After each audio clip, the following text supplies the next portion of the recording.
We'll talk about it. But overall, it's not bad. But I got some thoughts. I bet that you played that at the gym this morning. I should have. No, it was in the car. It was in the car though. It got the car's best. I was about to say that's probably where you messed up. Yeah. But okay, the car works. Okay. Yeah. Well, if you're ready to rap on some drill shit, maybe you got inspired. I feel like I've heard this song like 10 times today. Yeah. And now Patrick's gonna be like, "Who made it? Hey. Whoa. We made it. Hey. We made it. Yeah. We made it. Hey. We made it. Woo, baby. Hey. Whatever. We were seeing if it worked. Whatever. We tried. I keep trying to bait you. Good. I know. One day you catch me slipping. What are you drinking today? I got a little concoction I mixed up. Please tell me about it. Let's see if it makes me jealous. Ooh, it might. You know, summertime is alive and well in the city, so I had to make a little summertime cocktail. Got a little pineapple, mango, fruit juice, if you will, little puree, and I added in a little peach Crown Royal. Okay, if you said peach schnapps, I would have had to have been like, "Yo, bro, we can record again." Mandem. It's not with a hype thing. A war. The world general speaking. Yes. What's good, everyone? We back again, live and direct. Of course, it's your boy. Shop like Shaq. You waste you. How's your week been, man? It's been pretty muggy and sticky outside and weird and whatever. And today's also the first day that we're able to like dine in and go to the gym and all that fun stuff. That's it. How have you been? So, let's start there. Forget all the nonsense that happened earlier in the week. It's all about today. It's all about the opening, the grand reopening. Let's be honest, man. First time since November, I was able to step foot in the gym.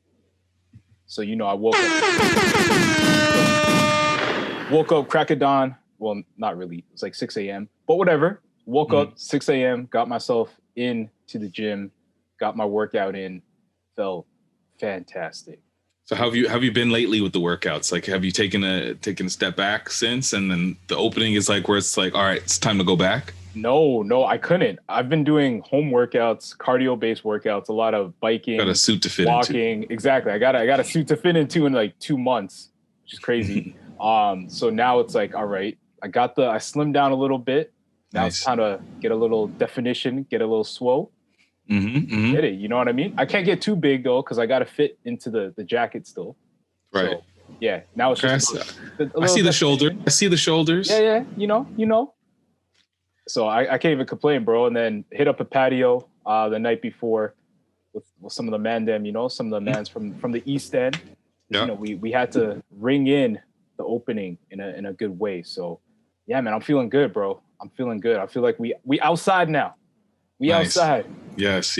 I know. Like people can go to the movies and all of that. I'm so excited. Like that's happening too. Like Space Jam comes out and you can go see that in the theater as it should be. Yeah, Black Widow. I'm about to see Black Widow, so that's a good vibe. You're gonna see it in the theater? Oh yeah. I'm gonna watch that on Disney Plus. Nah. Because I don't know. I need a theater. It would. You know what? It would be great to see that in theater. It would. But like I saw a list where like somebody put that as like 23rd out of their top 25 Marvel movies, and I was like, oh, womp womp. I don't know. I've heard really good things about it, so we'll see. Good. We'll see. But everything that's out right now deserves to be seen in theaters. Like you go from like Quiet Place, Space Jam. Yes, I said Space Jam. Yeah. Fast 9, like everything you got to see. Fast 9. If you watch that in your house, that's weird. That's weird. Like at least you got to at least watch it on a big ass screen. Otherwise, like all the special effects that make this movie one of those long ass franchises. Yeah. What's the point? It's like, what's the point? But let me ask you though, how you been, man? I'm barely awake or alive right now. I've been on a cleanse for the past 5 days. This is day 5, so it's the last day where like I've only had like fruit juices with like vegetables, and like I'll have like maybe like a fruit and yogurt parfait with like some granola, a little bit of granola, water, Okay. apple cider vinegar, and kombucha. That's all I've had in the past 5 days. So I'm really hungry. Anything to do with food is crazy. Like it sets me off. Mood swings and whatever. I've been doing it with the producer. We've been getting going at it. No, we've been good though. We've been pretty good, and I think like aware. You know, be like, I feel annoyed, not at anything in particular. I'm just feeling annoyed right now because I'm hungry. So why are you doing this to yourself? I think partially to pay for our sins of the last month and like downtown, we were just like eating, drinking, whatever we wanted. And then we have a wedding that we're going to in Portland next week. So we got stuff to fit into. I got something to fit into. Yep. So yeah, I'm down 10 pounds. Crazy. In 5 days. That's wild. That's wild. That is wild. So yeah, I'm feeling really good. I'm excited to be off this thing. First thing I'm gonna do tomorrow is go to Mary Brown's. I swear to God, and it's not even like it's a segue to a sponsored segment, but realistically, it's like probably gonna be the first thing, one of the first things that I eat. When you get that spicy chicken, bro, that hits different, man. Like I forgot about the spicy chicken. Like when you were when we were talking off mic, about you going to Mary Brown's earlier today, I'm like, oh right, the chicken, it can come spicy. I forgot, and the wedges are crazy, bro. Like the combo is too legit. Like you have to do it. So what we want to promote and let you guys know about now is there's BGC Canada, formerly known as Boys and Girls Club. So they're having BGC Kids Day, I believe. Is that Club Day? Yeah. BGC Club Day. So what Mary Brown's is doing, which is amazing because it's like a win-win for both you and the kids from the BGC. Exactly. Is you just like they'll take $2 from every 2-piece combo sold at any of the Mary Brown's locations across Canada, and they'll be donated to support BGC Canada. So it's that simple. And Patrick, as a person who's hungry and hasn't had the 2-piece yet, I'm having that tomorrow. Yes. How was the 2-piece? Yo, so everyone knows, we've been rocking with Mary Brown's for a minute, but let me tell you, man, like that 2-piece hits home. Like it's perfect. It's the perfect portion size for you for that. You want something quick for your lunch, maybe it's a dinner. Like that hits perfectly. The 2 pieces, spicy. You got to go spicy. You can do regular if you want, but I'm gonna judge you. Like I'm gonna really judge you if you do that. But get the spicy, you get the wedges, and then the coleslaw. That's underrated. Creamy coleslaw. Just the creamy coleslaw to balance it out. Yeah, bro, that's what's up. So definitely, I was satisfied when I had that for my lunch today. Wait, hold on. You said the coleslaw comes with the 2-piece? Oh, yeah. That's nuts. Okay. Oh, yeah. Oh, shit. Yeah. So it's crazy. You got a small salad, so it's up to you. You can choose macaroni salad or the. Okay, that's enough. That's enough talk about the deliciousness. But I want to talk more about what this day means. What this day means, yeah, because like BGC Club, like they provide like an environment for the kids, like between home and school. And I think like we've had situations like that when we were back in the day when we were younger, where like if we weren't at home or at school, we were part of programs. I hope you just didn't spill your drink everywhere. No, we're good.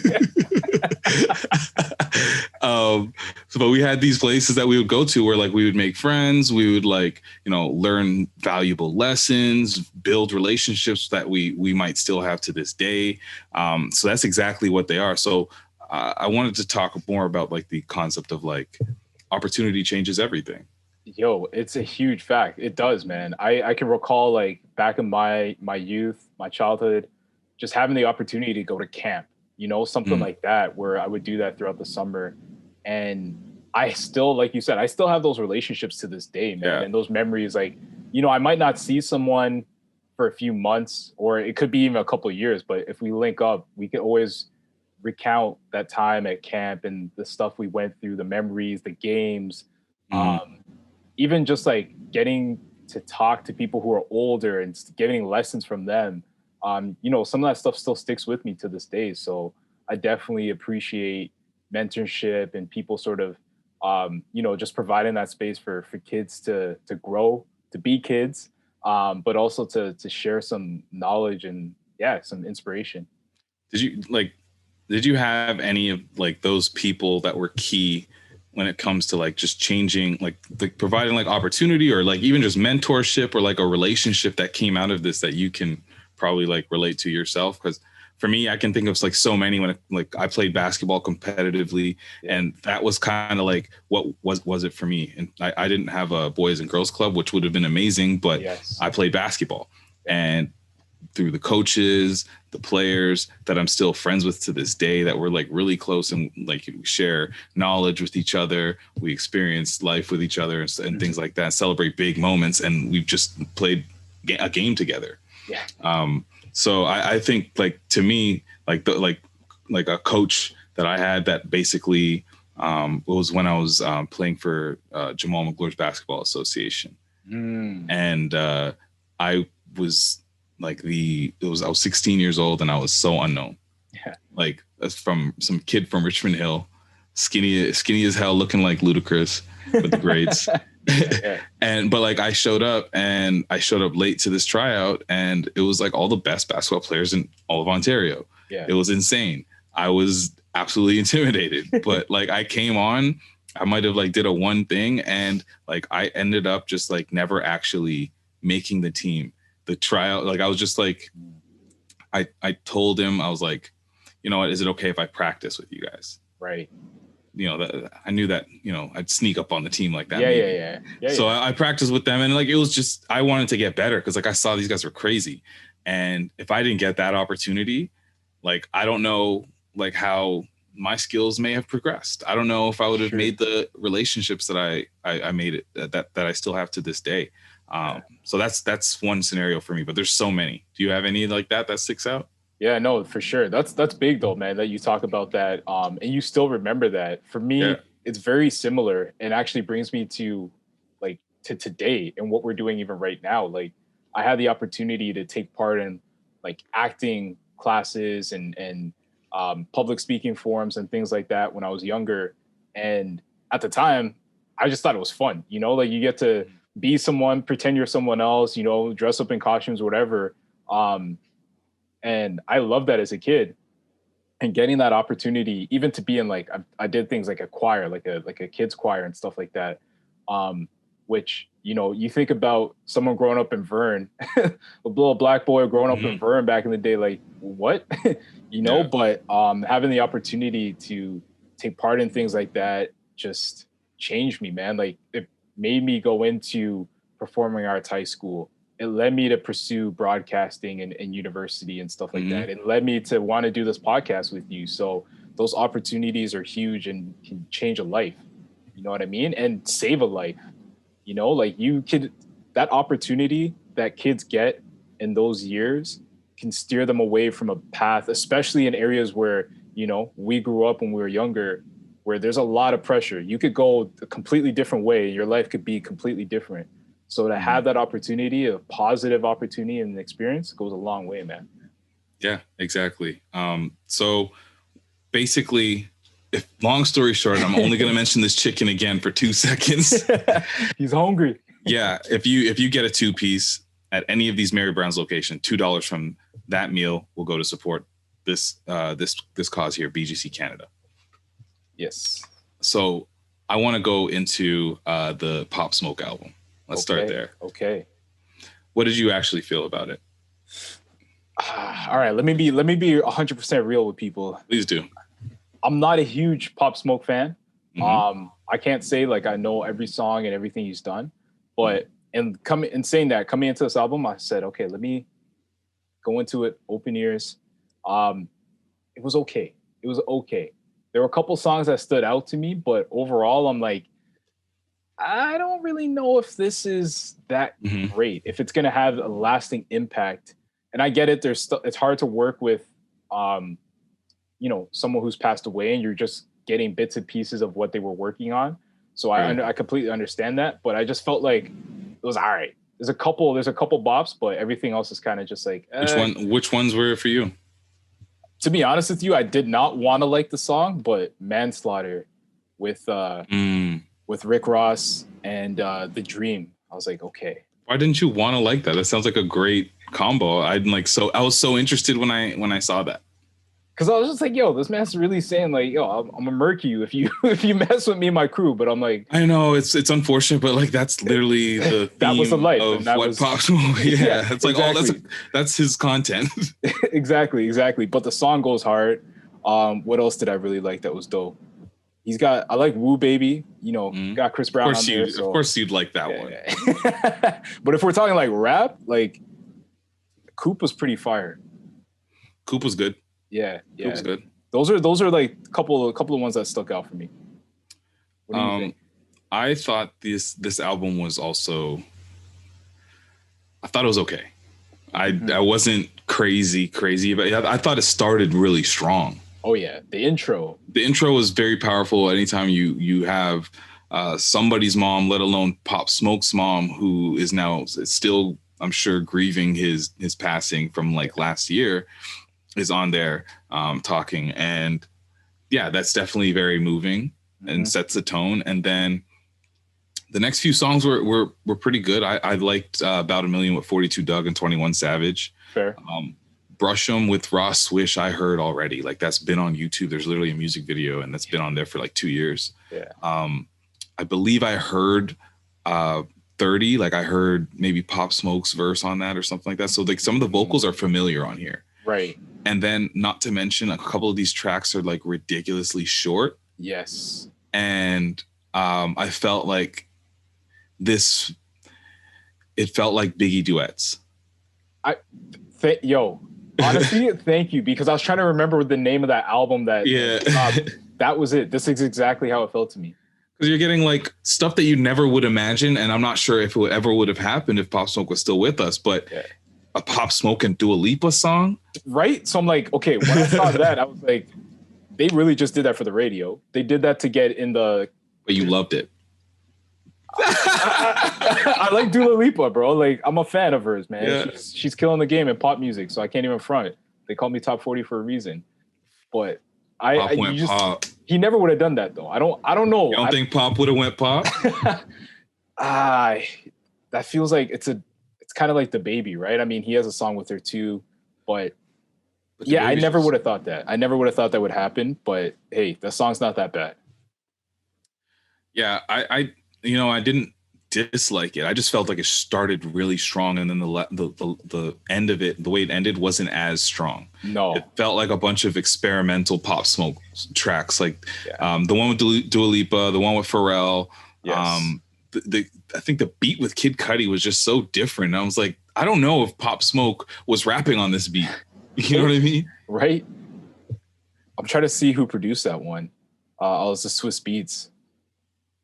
Interesting. Pieces on there. Yeah. I'm sure it's all like it's all solid big name producers, and if it's not a big name producer, they're like really popping in the drill scene. And this album it was random to me. Like I didn't expect it. It just kind of it had a little bit of a rollout that I did see online with like last week it was, or earlier this week I saw they had like these VR scanning like posters on the wall or whatever, like for the album, and then if you scanned it would just play a music video or an unreleased track from the album. That's kind of hype, actually. It was pretty cool. That's pretty cool. But yeah, no, I felt like we knew this was coming. I just it's not what I thought it would be. And the moment I heard about it was when 50 said he wasn't a part of this one. How did he sound when he said that though? I don't know. Like... It wasn't a clip. I just saw it. Yeah. Because I'm very curious if like he would have wished to and he just didn't get the chance to, or he's just like, no, I did my contribution to Pop Smoke. So yeah. Blesses. But yeah, I don't know. It's an album like I'll probably go back and I got to give it a second listen at least. But I already listened to it like twice. Fair. It felt like big budget though. Yeah, that's what it screamed. There's some money on this. Yeah, there's some money on this one. some money. I mean, yo, like, I'm not sure if the Neptunes or Pharrell are like executive producers, but their hands were all kind of all over this. So which? Oh, really? Yeah. There's a couple Pusha T tracks. I thought it was weird in that song that I played, the Tell the Vision song with Kanye and Pusha. Yeah.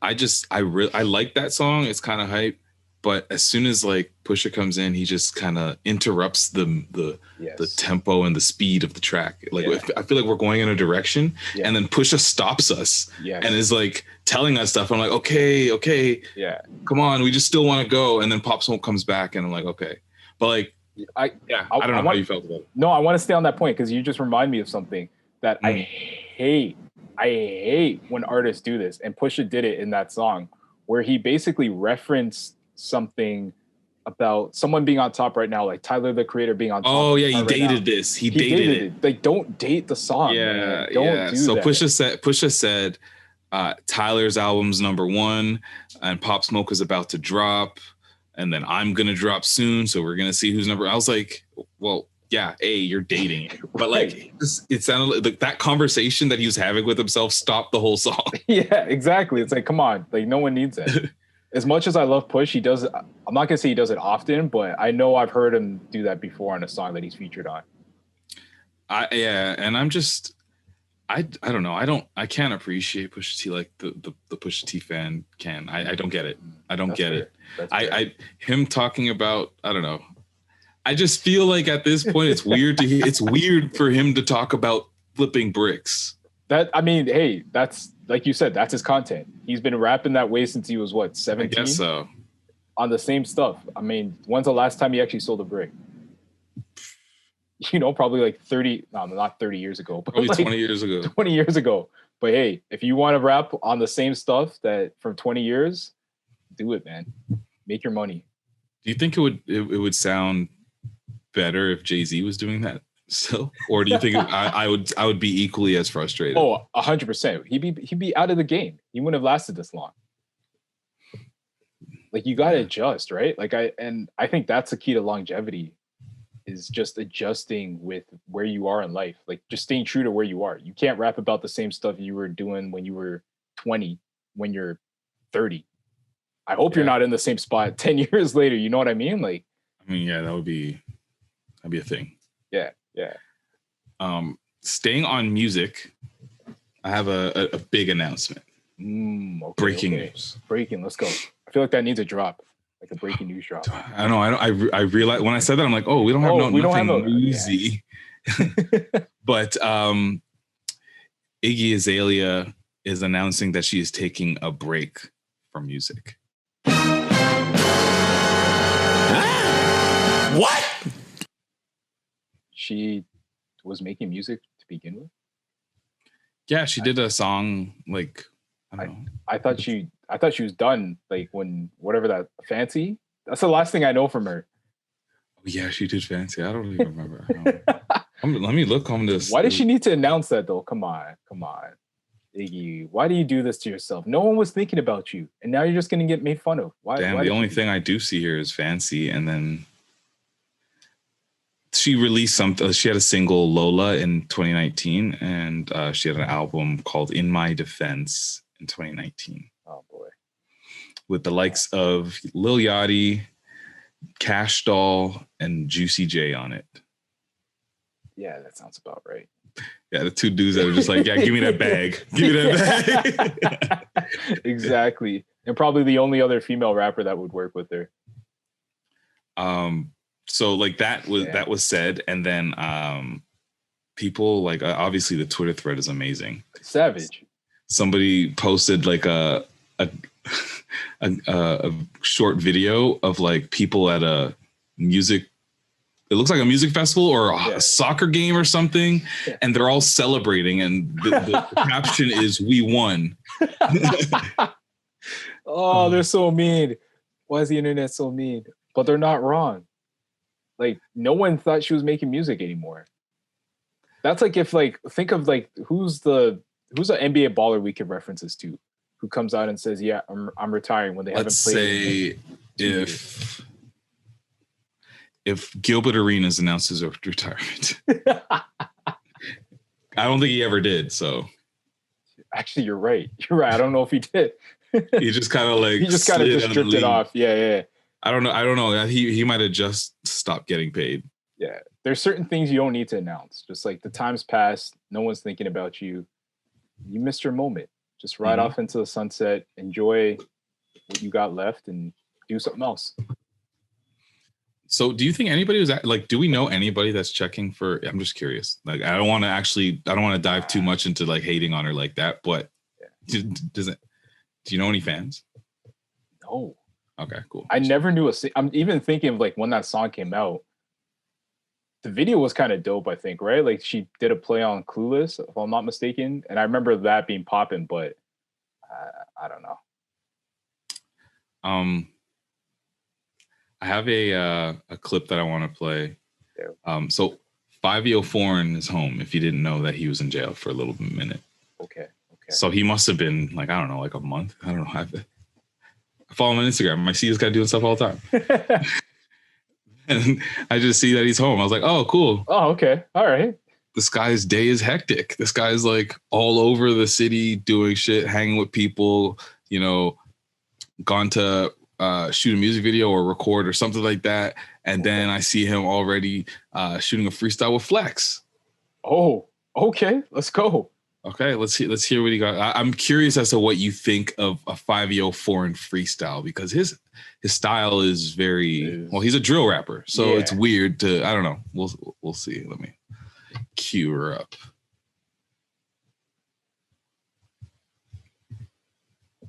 Look, I try to run, but they caught me.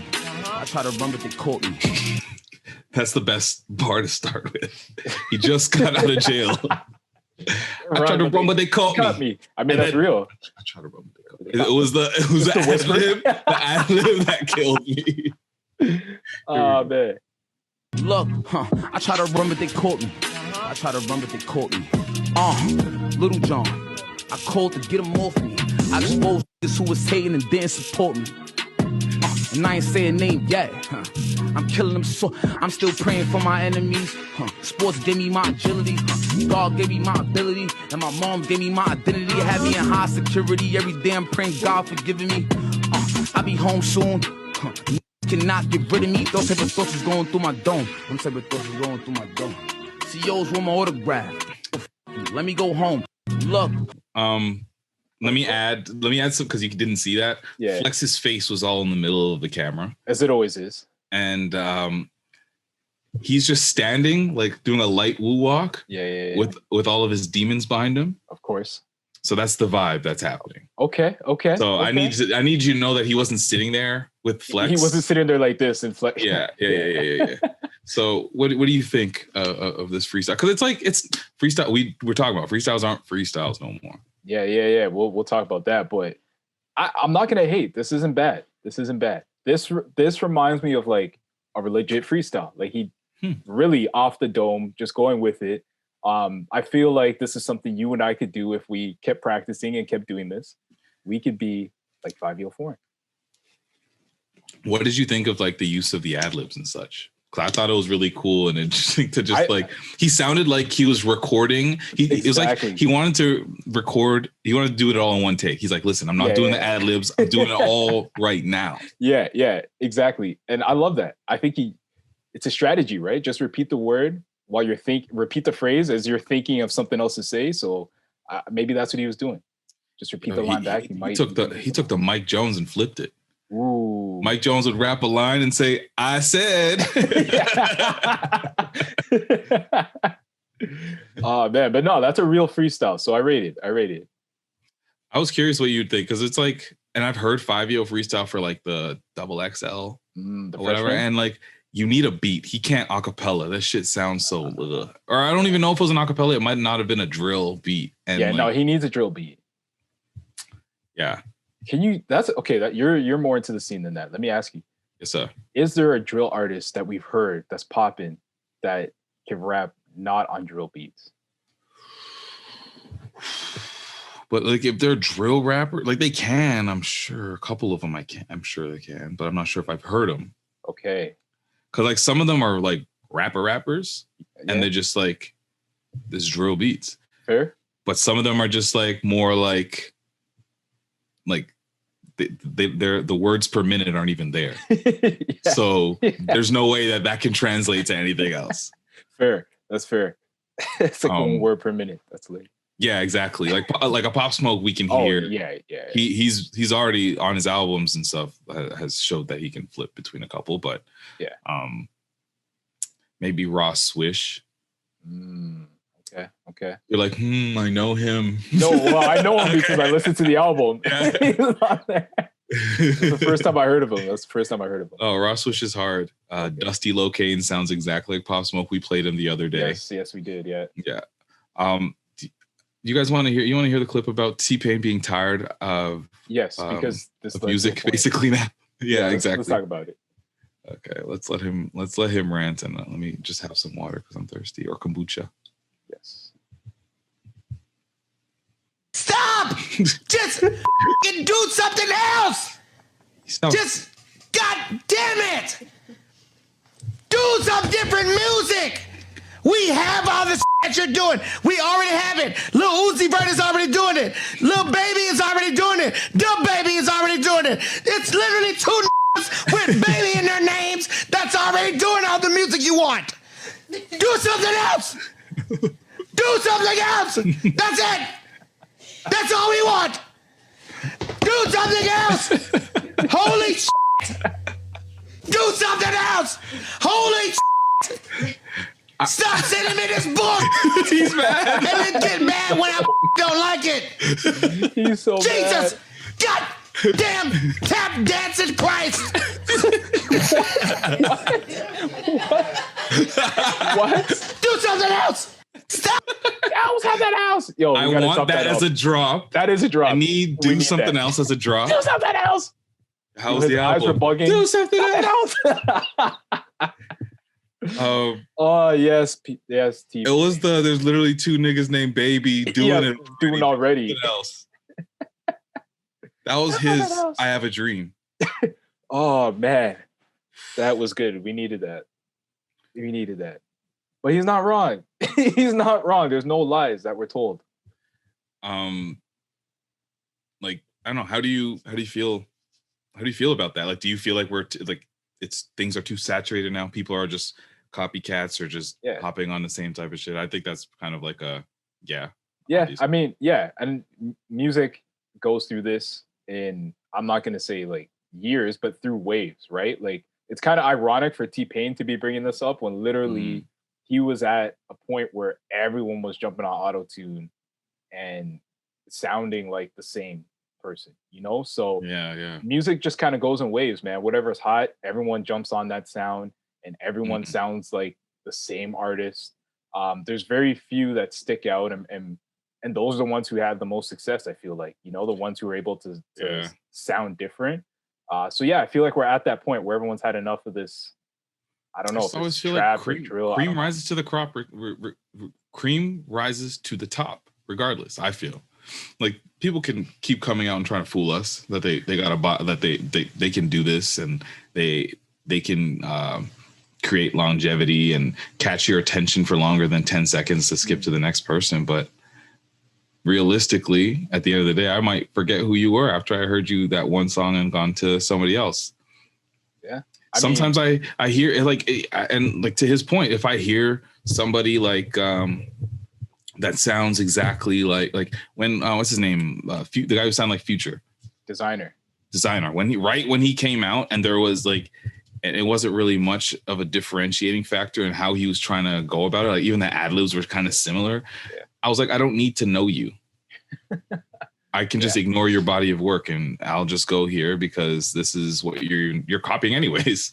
Yeah, no, I mean, it's facts, man. And like Migos went through that phase where they were the top dog and everyone was trying to sound like them. Yeah. And some people just did not last, right? Yeah. And look at the Migos. Their sound it's still the same sound, but it's gotten a lot more refined.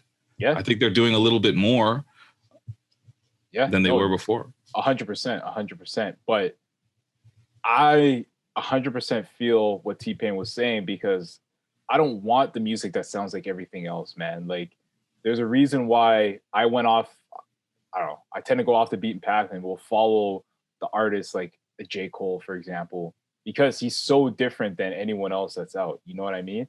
I feel like artists like that, they will have, maybe not everyone loves them, but they'll have that cult following, right? Because they sound different. They go against the grind. So yeah, man, I appreciate when artists just try something different. Just because this is what's popping, this is the popular sound, doesn't mean you have to do it. You can make something else popular. Exactly. Be an originator. Take two different things that don't sound good and make them sound good. I don't know. Yeah. And it's not just hip hop too. You know what I mean? Like, this is all music. I feel like just goes through, like, pop is notorious for this. Like, pop music, it's all cookie cutter, sounds the same. Oh my God, yeah. You know what I mean? So all music goes through it, but I think it's just waves, man. Like, yeah, it's true. In the early 2000s, I feel like pop was that, it had a moment where it was like, do you look good? Are you a marketable product? Great. Let me put you in the studio and I'll do whatever I need to do to make you a star. And it didn't matter if you could sing or whatever. Exactly. Let me ask you a question though, as we dive a little bit deeper on this, because I'm really fascinated by this. We talked about this before at producers. Do you think it's a situation where certain producers get hot and because they have a signature sound or a way they like to make their music, other artists start jumping with them because, like, oh, this was hot. And because that producer is killing it, the songs will all sound the same or have similarities? Or do you think it's the artists themselves? Do I think the producer's the one driving, like, the sound? A sound? Yeah. I think it's the producer. Look at, like, Lex Luger. Yeah. That trap sound was, like, everybody started doing beats that sounded kind of like that. And you're like, oh, who did this? Was it Lex Luger or whatever? And then you're like, no, it wasn't even him. It was just some random person that I paid $10 to do this beat. Like, so it became something. Yeah, I think the producers drive it.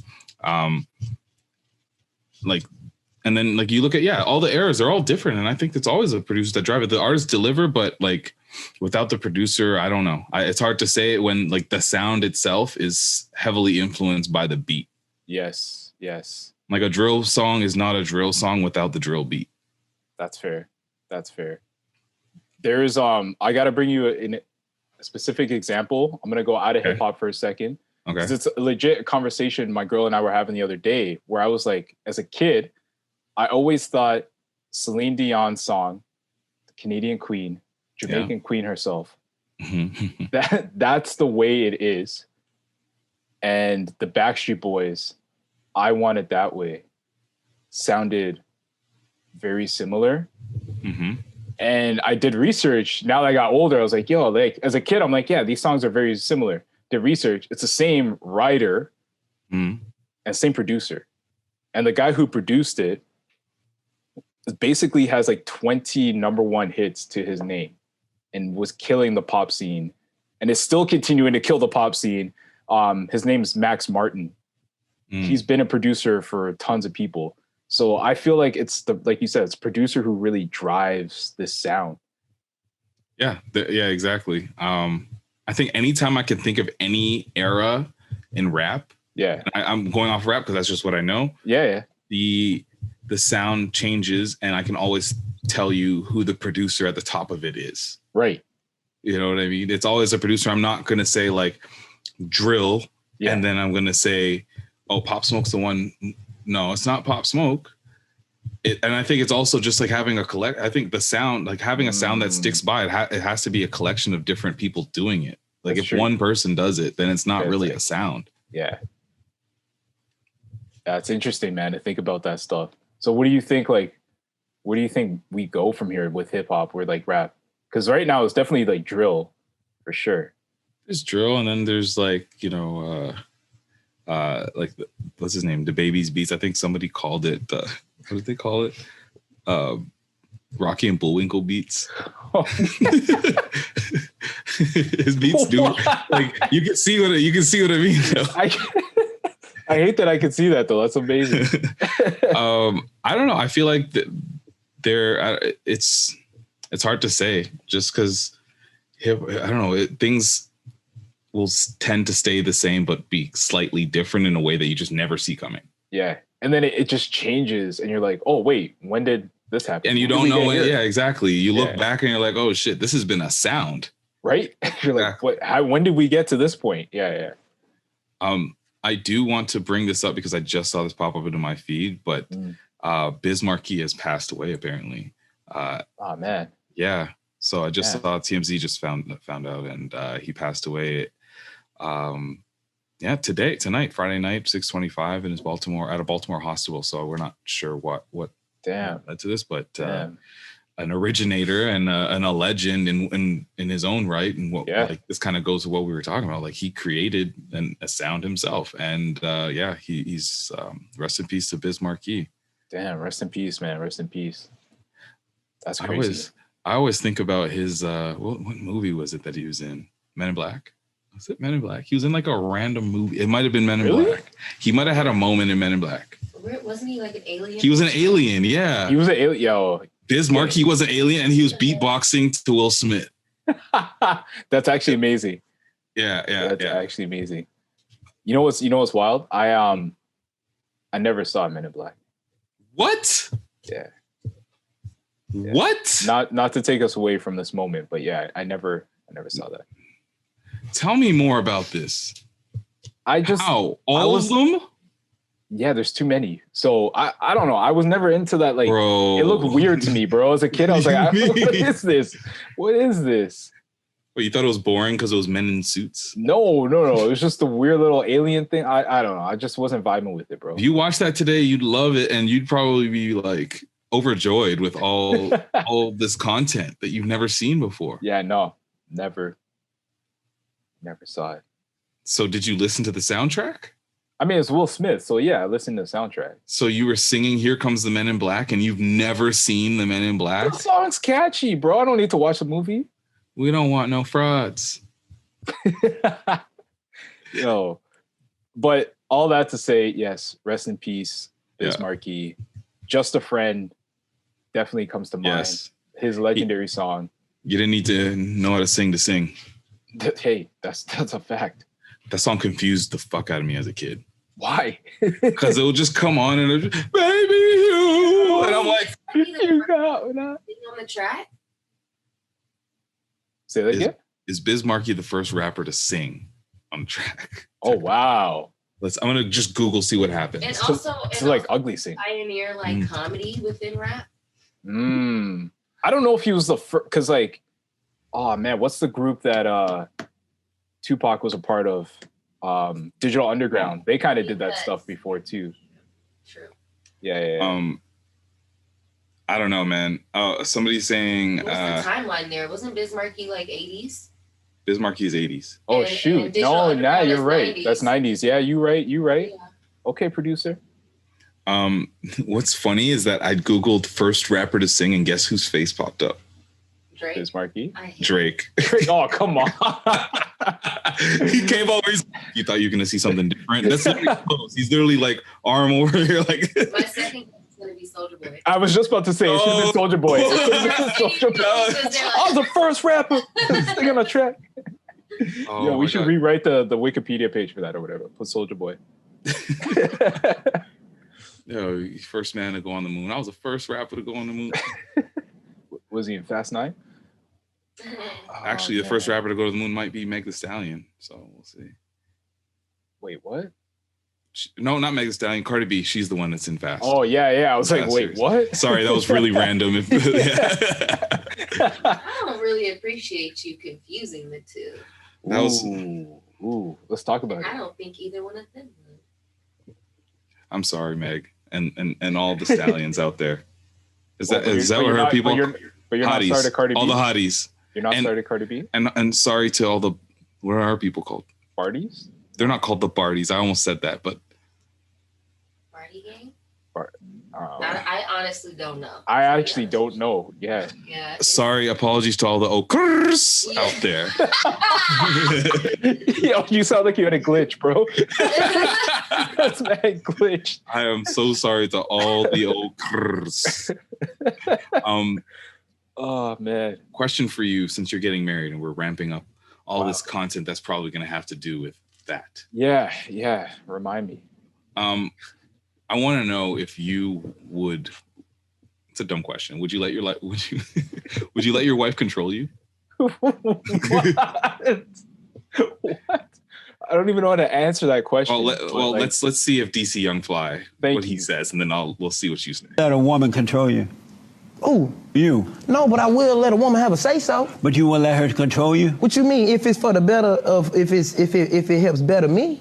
So you would let a woman control you? Not controlling, she can have a say so.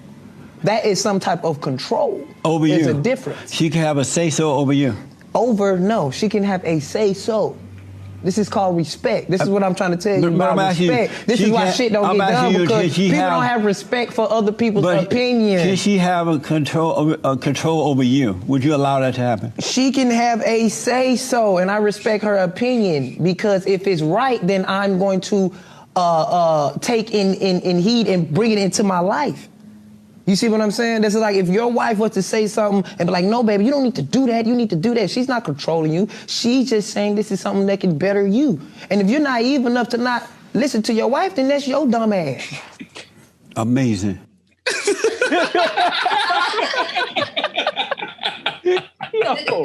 Yo. If you saw his dead face, just like amazing. Oh my gosh, and then DC Young Fly's, that was DC Young Fly, and I don't know who this dude is, but the caption says, "Oh my god." This is DC Young Fly's Instagram. Y'all gotta see the full interview I was on. His bugs life head ass. Hashtag that's my nigga though. Hashtag he's still a bug. Hashtag respect is key in my kingdom. Okay. So let's open up the conversation there, all jokes aside. Yeah, no, definitely. Thank you for providing some context there. No problem. But no, he's right, man. Like DC, I agree with DC. Like if my wife's giving me like solid advice, or she's bringing to my attention something I never thought of, or perspective I never thought of, I'd be stupid not to listen to that. Right? And that's not a matter, that's not control. That's just common sense. That's like you said, respect, right? So obviously, yeah, you listen to what your significant other's got to say on things. It's up to you to decide whether you take that action or you act upon it. But yeah, you got to listen to at least what they're saying. Yeah, exactly. I think it's like DC said, it's respect. Yeah. If I don't want anybody talking down on me, right, and saying you have to do this without like any reason or whatever, or actually even just like the delivery of it. You need to come and approach and say, hey, I think you should do this, or maybe next time you do it, or I don't know, just whatever the topic is. Like if like I didn't know how to iron a t-shirt properly, I know man's like that, and wifey comes by and says, no, next time you should do this way because you'll actually get it done, and now you're going to actually have no wrinkles in your Instagram pictures. I'm going to say, okay, thank you. I'm not going to say, oh, my wife controls me. Right. And it's all in the approach too, right? Like if you got to, both sides, man, women, whatever, you got to approach it with respectability. So you don't come like dictating down, like you must do this. No, because that's not going to work. That's not going to get you anywhere. Right. It's how you approach it as well, right? So yeah, man, you'd be stupid, like you said, not to listen to that to that other opinion. Exactly. It's like getting a second opinion. It's always better than just having the first. I feel better now. I feel like I could get married now. I think I'm good. Yeah. Okay. Let's just go to the dark side then and see why this woman doesn't like what she doesn't like about men in dating apps. I'm just curious to see what she has to say. Yeah, let's hear it. Let's see if I'm the only one. If the boy has pictures only in Paris, drinking, smoking, drugs, I'm swiping left. If the boy only has pictures shirtless, showing his six packs, his full body, you know how hot he is, and fitness life and shit, I'm swiping left because obviously I'm not fitness. If the boy only has pictures with friends, group of friends, whatever, that boy insecure. Oh my God. She's like, she's on to some shit. Looking for something casual. Something casual. You're 45 years old and you think that you still have green balls like a teenager? For something casual? Come on, I'm swiping left. What? Boys that need to state in their profile, I'm 40-20 friendly, weed everywhere. I want to get high. I want to get stoned. Excuse me, I'm swiping left. Boys that only want to show up. I have these properties. I have these cars. Oh, come on, bitch. We are too old for this shit. Everybody has their own shit together. Boys with pictures of other girls. Come on. You don't have a picture of yourself? Come on. Really, you need to put a picture with your ex? So let's see. Those guys that need to put a Bible versicle in their profile. Come on, please. If I want to pray, I'm going to go to church, not to a dating app. So swiping left. Yo. This goes on. Please just let me know I'm not the only one. That's hilarious. Wow, I thought she was going to be dumb for a second because I didn't see the clip, but she's honest. I think what she's saying, moral of the story, if it's not for you and you can basically see that right there, you should swipe left. I feel like sometimes people are like, oh, but like they're hot though, or whatever it is. Yeah. Like the stoner thing. If you're not into somebody who smokes, they're showing you who they are. Facts. But like it's funny. A lot of these guys, I feel like I know them. Yeah. Like I feel like I've seen their profiles before, and like that I've given this kind of feedback to some of those actually. Yeah. Like, listen, we need more of just you by yourself. Right? Why is every picture? Why does she have to figure out which one you are? She doesn't even know who you are. Yes. Why are you making it so difficult? Yes. Yo, I honestly, like, I remember the dark days and being on those apps. Mm-hmm. Like, and the girls would post. Girls do it too, right? They post a picture like with their besties. It's like, I don't know which one you are. Once you make it too confusing, swipe left. I don't know who you are. And then you want to swipe, but then you swipe and you realize it's the wrong one. You actually wanted a friend. You're like, man. You know what I mean? So like, funny. Nah, don't do that. Don't put cats. Just keep it normal. Like, show a little bit of who you are, cool, but like don't go crazy with every picture being the same. So you're saying tease your personality and what's going on? Yeah. Was she spitting facts? She's saying what every girl says to other girls. When we're looking at, I mean, I've never done dating apps. I've never had to personally. Oh, okay. And that's no shade, but it just hasn't been. Things have happened organically for me. However, friends that I have that are on dating apps and also just social channels, when we're looking at your social media, these are the conversations we're having. And these are the exact things. I mean, I know all 8 of these people. I can point them out right now. Yeah, exactly. Yeah. Just not. Don't do it. Don't do it, people. I think people need to like they definitely need like if there's anything I could recommend to anybody is to get a second opinion on your dating apps. Yeah. It's not controlled. No one's trying to control on your profile. Listen, go ask ask somebody who cares about you. Wait, hold on. Who do you ask? No. What? I think we just found our next thing. What's that? People ask us. People ask, they share their dating profiles with us? Yeah. I would love people if they were so brave and so kind to contribute that. We forget going to other people to fix your life. We can do that. True, yeah. And you know what? Nobody will actually see it. That's it. We'll see it. That's it. Exactly. We'll see it. Yeah. They won't know who you are. Yeah. So hit us up. Hit us up so that we can get some more free content. I'm all about the content, especially when it's free. There you go. I'm speaking of somebody who has some content for free, unless you have something else. I did it on a dating topic. Oh, good. Go. Stay there. Yeah. This can go right after. It's slavery. Oh, damn. Continue. There's no segue to this now. I mean, all right. So we know about Machine Gun Kelly and Megan Fox. Okay. Yes. Dating, right?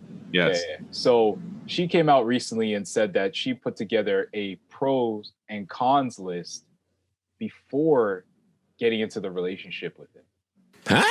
Huh? What? He can't do that. He's a megastar. How do you feel about that? If this turned out, you're now in the relationship with a person and they tell you, hey, so they've already been dating a little bit, and it's not like to go on a first date. It's do I date this guy legit? Exactly. And then it comes out, you've been dating for a few months, and they're like, hey, so fun story, I put together this pros and cons list, and I wasn't sure if I was going to date you, but you made the cut. Ha ha ha. How do you feel about that? Well, if I was him, I'd love to see the list. I want to see all of them cons, but more interestingly, I'm curious about the pros too. I don't knock it. It's a great idea. I mean, who you're going to be dating, depending on who you are, what stage you are in life. Maybe not when you're like 13, you need to like make a pros and cons list of like your first boyfriend. But like, I mean, like, it's a big deal. It can be. You're going to be spending a lot of time. You're going to like, you're dedicating, you know, you're dedicating your life to and sharing your life with somebody at that point. So it's fair. That's fair. I feel like we all do it subconsciously. A subconscious pros and cons list? Yeah, of course. You would have to, no? Like, wouldn't you look at that person as you start to get to know them? Just sometimes say, hey, that love bug hits you so hard that there's mine. That's it. Okay. I don't. Did you do a pros and cons list? I think in my head I must have. Like, I don't have it written down. Like, I can't go dig up a piece of paper or like dig up my old BlackBerry and be like, hey, this was the Did you do one for getting married too? Don't answer. It's fine. I don't want your answer. No. I was like, I don't want to make you say the wrong answer. I don't know if there's. I don't even know if there's a wrong answer. Is there a wrong or right answer? I don't know. But I know. I definitely think like for the relationship part of it, it's like, what do I see this becoming? Like, is this person actually a good fit for me? What do I like? What do I dislike? You know what I mean? You know, you definitely do that. Yeah. Producer, did you ever like write down like a little Venn diagram or like yes, the Venn diagram or like a pros and cons list? In younger years. Writing it out? In younger years. How younger? Like 20, maybe. Okay. Yeah, young years. I think when you get older, you just experience is its own pro and con. It's like someone can walk across the street now and I can be like, no. Like it doesn't even like you don't even have to be it's I feel like it's true when you get older it's like so much easier to just read and know people and like 100%. What they're gonna bring to your life. 100%. You need like 15 minutes. I'm good. Maybe even less. Oh no, I need like if you give me 30 seconds. Yeah. You can get a vibe. If you give me if I have a beer with somebody, I really know you. Yeah. Ooh, okay. Good point. That's true. I really know you if I have a beer. Alcohol changes things, yo. If I pod with you, yeah. Well, I'm glad I made. Me and T Ross are besties now. yeah. And shout out to those. No, but you're my bestie, I guess, because you're always here. So you somewhere in between that. Coco is my bestie.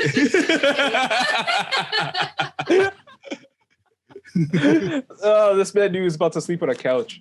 Oh man, I love it. Nervous laugh. Yeah. So who wants to talk about slavery? Hold on. Before it, I was just gonna say one more point just to make this super weird and take it off of you. Nice. I got you. So Machine Gun Kelly, it turned out he has actually been obsessed, or nah, I shouldn't say obsessed, a fan of Megan for quite some time. Oh, so he's the white Nick Cannon? Yeah, like he had a poster on the wall as many he's the white Nick Cannon. Teenage boys had Megan Fox on the wall, and has a tattoo of like Decepticons because of her being in Transformers. He spun that. He did that to try and bang her. He just likes Transformers, I think. Yeah, she wasn't even that big of a deal in that movie. I guess like whoa, yeah. Oh my god, just because they had all those like sexy shots of her midriff and shit. Yeah. Right. I think that's what she did Kelly like too. Yeah, true. I guess so. About as well. Meanwhile, I'm sitting there just like, Optimus is so fucking awesome. Just missed the whole point of the movie. All right. That's all I got. You done? Yeah, I'm done. All right, on to slavery. So, Akon. Oh boy. Is facing backlash because apparently he says that people or black people need to stop talking about slavery. Is he nuts? Is he onto something? Do you need to hear more? Nigga, let's talk about it for a little bit. Let's give him a chance to explain himself here. So yeah, okay, I got you. Believe it or not, bro, the slavery piece, the conversation, it only brings us down. I don't think it uplifts anybody. Honestly, I think we need to stop talking about it, believe it or not, because it's the fact that we never let it go. is why we can't move forward. You follow what I'm saying? Because we blaming everything on the root of what that is. Yeah. Because we have so much more potential. Believe it or not, everything that we've accomplished is because we forgot about that. What the fuck? The people that still thinking about that is the ones that still can't, they still stuck in that time. Yeah. So I think the cure for us is to just forget and forgive the past. Because we're forgiving people by nature anyway. Naturally. We're going to talk about it. Yeah, it's going to still obviously bother us. Right. But let's not make it an issue to a point where it affects our growth. Yeah. You know what I mean? Yeah. And when it comes back to the storytelling again, this is what we do for the major corporations now. Mm-hmm. Universal ain't built to be a $35 billion company without urban music. First of all, he's like explaining with his hands, like his like this, and he's doing this the whole time. So he's really feeling this shit. Yeah. He preaching a sermon. He's leaning into it. Yeah. I didn't think we're forgiving people by nature. Like all of those I thought that maybe the quote was going to be the worst part about it, but it's the quote and then all that other shit that he was basically saying. Yeah. I don't know. I think this comes from someone who has not lived, did not grow up, was not raised in the Black North American experience. You know what I mean? Yeah. It's completely different, man. Like I've spoken to people from African countries who grew up there or places that are predominantly Black anyways, and they come here and they just don't get it. Like there's a disconnect, right? And maybe that's part of it. I'm not going to speak for him, but maybe that's part of it. I feel like that could be some of it. He just doesn't understand what people who realize, who grow up here, this is not our homeland. This is not where we were from.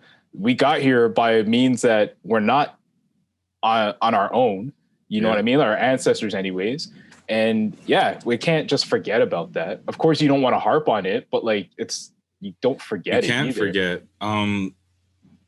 Like, I think he's trying to say this in a way, and if he had his way, nobody would talk about it at all. So we would then apparently somehow become more successful after that. I just don't understand what that does. And like the whole, like Jewish people, their whole thing is to never forget. Yeah. Never forget. Yeah. And anyone that shit was oppressed. Yeah, exactly. And like slavery wasn't that long ago.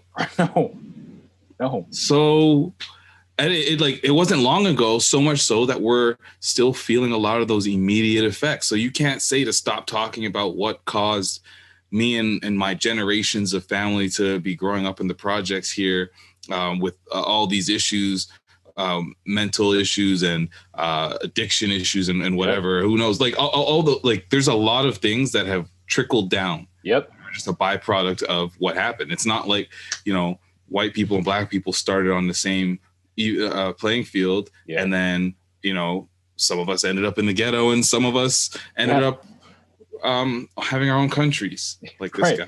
Yeah, exactly. I definitely think he's someone who's speaking from a place of privilege and doesn't realize his own privilege. I can't wait for what this bullshit apology is going to sound like. Oh man. For someone who's doing so much good. Yeah, exactly. That's very disappointing. That's disappointing. Like honestly so disappointing to hear him of all people say that. Yeah. Right? Like he's trying I don't know. It's tough because you think of Akon as someone who's trying to uplift Black people and do better for the next generations and everything like that. And he still is, but like this kind of takes away from that a little bit to me. Exactly. It's hard to, that's why I'm very interested to see what like this apology looks like, because there has to be one. There's no way that you can actually double down on this shit. Yeah. No. Am I weird if I went? There's two things I want to talk about before we get out of here. Yeah. Two shows I want to talk about before we get out of here. Okay. One of which is Too Hot to Handle. I know you watched it because I didn't really get there. Yes. There was nothing. We were still closed. I couldn't go outside, so I watched it. Fuck, how good is that garbage? It's so good. It's like the best garbage out there. Oh my God. That's like top ramen. Oh, man. Oh, buddy. Oh my God, top ramen sounds so... midnight thing. You're ready to like do a... Oh, man. You want to do a ball drop? Listen, I might have a countdown moment. Yes. So Too Hot to Handle season 2. I know we're all wondering how they would trick these people, these horny, sexy people, to go on this island again and not sleep with each other, and how that would go. But they basically lied to them and made them feel like they were going to be on some other reality show where it was going to be all about getting frisky and connections with people and hooking up and all that stuff. So they were riled up, extra horny. And then they had the twist where they found out that that wasn't the show. What did you think of it? What did you think of the characters and all of that stuff? Yeah, I was really concerned with the second season because I'm like, how do you flip this? Everyone's seen this. It was a huge phenomenon. It came out at a time where literally the world was shut down. So how do you surprise people? Yeah, they did a good job with that. I will give them that. They did a really good job having a fake host as well. So that was good. And I actually enjoyed the characters on this episode, or on this season. All of them they served their purpose. They were hella messy. Even when they brought in some extras, hella messy, and I loved it. It. Do you know? So you know the little dude, the TikTok dude with the long hair that was like that kissed both girls. Yeah. You know he's dating Melinda now, the black woman. Yeah, crazy. Yeah. Bro, what? You know what's crazy? I went on her Instagram page a couple weeks ago because it popped up on like that Discover page or whatever. I'm like, yo, let me see if I see Home Dude from... we did that. As soon as we wrapped it, we checked everybody's Instagram. Mr. Serge Ibaka. That's what he looked like to me. That's exactly... Yo, he is Mafuzi. He's basically... I told producers, I'm like, yo, you know, every time you see him feeling himself, yes, this is what he's really saying. Like, literally. That's it. Oh, man. I'm actually upset by that because they seem so connected by the end of the season. There are two things that I noticed on that show that I question. Okay. One, they have to be spraying pheromones everywhere. Oh, yeah. These people are like so extra horny in a way where I'm like, it doesn't make any sense that you're down to not get paid. Right. You know, just for a little whatever the fuck. Right. You're about to blow $100K for a so kiss. You can get a little rub. Little kiss. Man's like, I need a handy. Like, what do you mean I need a handy? That should have been the response. What do you mean I need a handy? Right? No, he said, you're going to have to give me a handy. That's what he said. Yeah, you're going to have to give me a handy. She said, what do you mean I'm going to have to? Yeah, okay, she did say it. Okay. She did. But like, fam, how long are they there? 10 days? 2 weeks? It might be 2 weeks. It might be 2 weeks. Y'all can't go 2 weeks for $100K? That's wild. They made it seem like it was the most impossible thing to do. Right. They made it seem like, you tell me, especially when I find out it's too hot to handle, I'm like, But the thing is I feel like that the Asian girl at the beginning, she was doing that probably, but like also not trying to make any connection. If you're boring, we got to get you off. I'm not going to lie. That's what you got to do. I don't know if this is a hot take, but I felt like she was the baddest one. She might have, she was up there for sure. Like she was definitely top 3. But she was just so like normal. You know what I mean? Yeah. She was just so normal. She didn't try to make a connection with anyone, which anytime somebody was like Serge Ibaka would come spit game and she's like, oh, that's so nice. Yeah, it's like, come on. Just play the game. Just play the game. Get a little money. I've also seen people last on that show that are not coupled up and flirting with people, but they have so much personality that people will keep them around, and like the producers and people on the show, like they'll be like, no, we fuck with them. Yeah. So definitely. She was just boring. You don't even have to play the romantic card. Just like give us something. How did she make it there? Honestly, I don't know what her video must have been like to some, like her audition must have been like, but the other thing I noticed, and this is a fact, and it'll blow your mind if you go back and look, if you didn't think about it. You know Chase, the big football player, black dude? Yep. He's rarely, like, you never see his stomach. You only see like headshot level shit, and he's even wearing a shirt. He's the only dude wearing a shirt in the promo. And you never see, and he's like, because he's kind of a thicker dude, you can tell. Yeah, he's a big dude. But he's not like fat or chubby by any means. He's just like a thicker dude. Solid, yeah. But they never show his stomach ever. And the moments it's like a little quick, it's not abs. Yeah, exactly. Because everybody else got them skinny, like washboard abs type shit, and he's thicker. Yeah, he's a real dude. I mean, not that the others aren't real, but like, I just thought it was crazy that they would completely cut any of that out there. Very intentional, and I'm not sure if that was like because at first I was like, this, I don't know, it would be weird if I was Chase and they're just like, we have our every dude gets their swimming trunks for the photo shoot, and they're like, here, take this matching set. It's beautiful. Damn. Damn. Or does Chase say, you know what? I'm kind of a little, I'm gonna wear the t-shirt today. I mean, I've been there, man. I wear the t-shirt in the pool. It's fine. It happens. I was actually surprised that a guy like Chase was on there, to be honest with you. I didn't think... Why, because he was thick or big or like... Yeah, I didn't think they would have someone like that on the show, to be honest with you. But they weren't even really like... I don't know. I mean, yeah, I guess. How'd you like the girl from Toronto? Mixed feelings on Carly. I think that was her name, right? Yeah. Yeah. Definitely a Toronto girl name. I know. I looked at her like, I'm like, I feel like I've known you. I've met you before, or somebody exactly like you. You know who she looks like? The wife and I were talking about this. Brie Larson. Who's that? Oh yeah, the she girl gives from off Brie Larson vibes, like just kind Captain Marvel. Kind of ordinary. I was just like, meh. Yeah. Like I'm not really. There's nothing special about you, but. Yeah. And then what did you think about Loki? Did you see the whole thing? Yes. Did you? We're at the end of the pod, so I don't give a fuck. Did you? Can we talk? Yeah, we can talk about it. Yeah, let's talk about it. Because you are my Avenger brother. Like we have to talk about this. The multiverse is here. The multiverse is here, bro. Okay, hold on. Let's give people. Let's do our part. Let's give them a spoiler warning. No. I said they can leave. The pod is over if you don't want to. If you don't want to hear about Loki, like this is where we're ending off. So I mean, if you've exactly. If you made it this far, you know where to find us. You know our socials. Yeah, Shop Like Shack. Yeah, Patrick Jr. We'll get into it. All right, let's go. So, can we talk about when our man entered the show? When we finally saw Kang. Bro.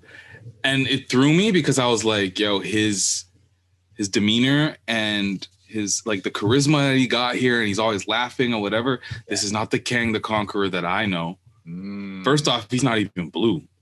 Yeah. So my theory, because he said once you like kill me, there's gonna be a bunch of them and you're starting a multiversal war. My theory is that this is like we're gonna have a version of Kang that is from another planet. Interesting. Definitely a version of Kang that is not like that is definitely more like serious and like a more commanding presence. Yeah. This guy's kind of like a clown, like, and I've also never seen that actor move like that before. I liked it. It was entertaining. I loved it. Like for me, it reminded me of, and I talked about this before, but like theater. Like it reminded me of theater school. Yeah. Like it's very theatrical. It just seemed eating the apple. Yeah, exactly. I love the way he portrayed. Mind you, it wasn't Kang officially. Yeah. But we didn't hear his name, but he said, "Some have called me a conqueror." We all know what that means. Yeah. And like, I just love the way he portrayed him. The way he was he jumped around from like you said, he was kind of playful, but then he would kind of show that you really can't mess with me. Like I'm actually a badass. Like you can't kill me. I just love that he was able to flow through that so easily, man. Yeah, so we knew that his character is going to be the main villain in Ant-Man and the Wasp. Quantumania. Yeah. Now I'm thinking that they're going to run into this, whatever universe that they're in, their version of him. And since he's now existing or whatever. Yes. And this is going to start a lot of things. I've seen toys for Spider-Man, and I hey, we're getting what we want. I feel like we're really gonna get the Tobey Maguire and all of that stuff. Like this is really happening. I've stayed away. I've tried to stay away from spoilers and like the toys because I know the toys are usually a dead giveaway. Yeah, I saw a crazy suit. Spider-Man has a crazy. I won't even tell you the colors. It is fire. Oh man. But I think we're gonna see a version of Kang, or we're gonna see something even sooner than Ant-Man, like multiverse of madness type of stuff, Doctor Strange, maybe even some Spider-Man post-credit. Like, there's gonna People are saying that what's the girl Loki name again? Sylvie. Yeah. They're saying that she who like her and Star-Lord basically just ruined the universe over their emotions. Yes. Yo, facts. All for their emotions. Like in the moment, just because she had a mission and she was so upset about basically growing up, jumping different times. I mean, it is a fucked up upbringing to only exist in apocalypse moments. Yep. But she killed him and that was it. And that's definitely what Star-Lord basically did. 100%. 100%. I also love the fact too that like you had Loki, like our original Loki, being the one who kind of introduced the first big bad into the Avengers. I mean, into the Marvel Cinematic Universe. And now he's trying all of them. Yeah, but now he's trying to prevent the next big bad, and no one's listening to him. No one's. That's hilarious. Yeah, he's like, "Yo, it's way worse, guys. No, this guy's worse. This guy's worse." No, I love it. The acting in the series was really good. Like now that it's over, I can really say like the acting. The old phenomenal. Loki was I love that old classic Loki. Yeah. Owen Wilson surprised me. I did not think I was gonna like Owen Wilson in this, but he was so good. I'm really happy that there's gonna be another season 2. Yes. So that's really exciting. Disney's like the rollout. It felt like it just kept getting better. Everything just kept getting better. Yes. And I think also because the stakes are just getting higher and higher. It's rising. Yeah. But now it's gonna be Fast and Furious, right? Like we're not. I can't believe I said that. But now we went through the lull where we had no Marvel content, and now it's just full throttle. Like literally show. Black Widow, What If, then the movies start coming out for the rest of the year. Like, we in it. Armored Wars, She-Hulk. Yep. I think I have to make a statement on here, Shaq. Okay, please go for it. I gotta let the people know. I was wrong. I stand corrected. And I want to take responsibility for my actions. What'd you do? You know, it might have been a year ago or more. I said that I thought Marvel was done. I didn't think I didn't think that they could have this rise, keep our attention in phase 4. Yeah, of course they would. I don't know how you could ever not have faith. That was just like so wild to me that you felt that strongly. Wasn't that when we were talking to Steven from T-Ross Pod? It might have been.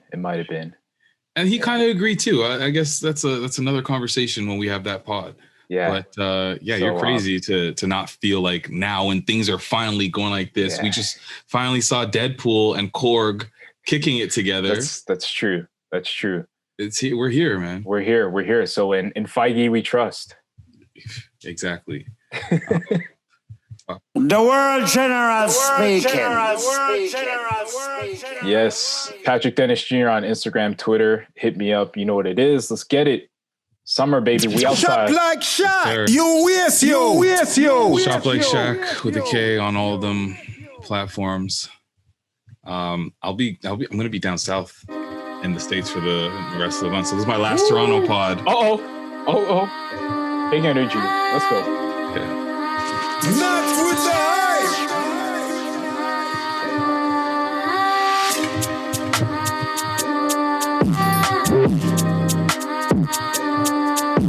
You gotta drop a bar, bro. You gotta drop a bar before you leave. Staying in 666 with wolves. I do